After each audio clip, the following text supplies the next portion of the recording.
என்னை தேடும் இறைவனே, உம்மை நாடி வருகிறேன்.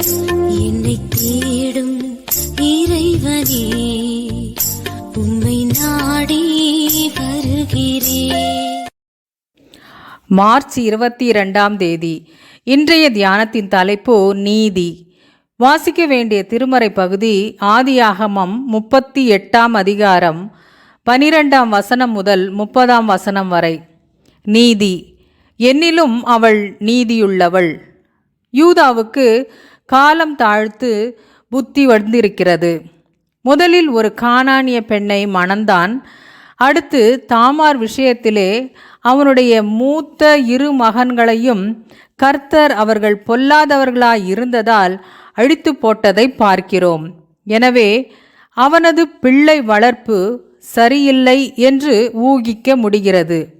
மேலும் 3வது மகனான சேலாவுக்கு தாமாரை மனம் முடிக்க வேண்டிய தருணத்தில் தன்னலமாக பின்வாங்கி ஒரு சாக்குப்போக்கை சொல்லி தாமாரை தகப்பன் வீட்டிற்கு அனுப்பிவிட்டு அவளை மறந்தே போகிறான். தாமாரோ யூதா குடும்பத்தை நம்பி காத்திருந்து ஏமாந்து போகிறாள். இந்த தருணத்திலே யூதா திம்னா என்ற ஊருக்கு போவதை அறிந்த தாமார் தந்திரமாக திட்டமிட்டு யூதாவை வலையில் வீழ்த்தி கர்ப்பவதி ஆகிறாள். அவளது கர்ப்பத்திற்கு தானே காரணம் என்று அறியாத யூதா அவள் சுட்டரிக்கப்பட வேண்டும் என்று அவளை தண்டிக்க நினைக்கிறான். முன்புத்தியுள்ள தாமார் தன் மாமன் கொடுத்த அடையாளங்களை காட்டி உண்மையை மெய்ப்பித்த போது அவளிடம் இருந்த நீதியை அறிந்து கொள்கிறான். யூதா செய்த காரியம் சாதாரணமான எந்த மனிதனும் செய்யக்கூடிய காரியம்தான். இந்த நிகழ்வு விகற்பமான ஒன்றுதான் என்றாலும் இந்த யூதாவின் கோத்திரத்தில் இயேசு பிறக்கிறார். மேலும் தாமாரும் அவள் மகனான பாரேசும் மத்தேயு 1ஆம் அதிகாரத்திலுள்ள இயேசுவின் வம்ச வரலாற்றில் இடம் பிடித்திருக்கின்றனர் என்பதை பார்க்கும்போது தேவன் நமக்கு விகற்பமாய் தோன்றியதை பொருட்படுத்தவில்லை என்று அறிந்து கொள்கிறோம். அன்றைய இஸ்ரவேலரின் வழக்கத்தின்படி தாமார் செய்தது குற்றமாக கருதப்படவில்லை.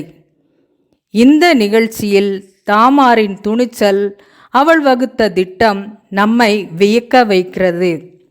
அவள் வேறு யாரையும் மணக்கவில்லை, வேசித்தனமும் செய்யவில்லை.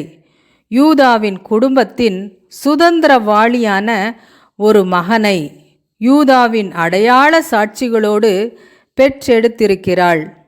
இந்த காரியம் இந்தியர்களாகிய நமது பண்பாட்டுக்கு ஒவ்வாதது என்றாலும் நம்மால் தாமாரிடம் இருந்த நீதியை புரிந்து கொள்ள முடிகிறது.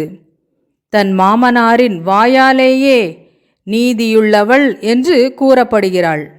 இதில் நேரடியாக நாம் கற்றுக்கொள்ள வேண்டியது எதுவும் இல்லை என்றாலும் பெண்கள் தங்களுக்கு எதிராக செய்யப்படும் தீமைகளை புத்திசாலித்தனமாய் மேற்கொள்ள முடியும், மேற்கொள்ள வேண்டும் என்று அறிந்து கொள்கிறோம்.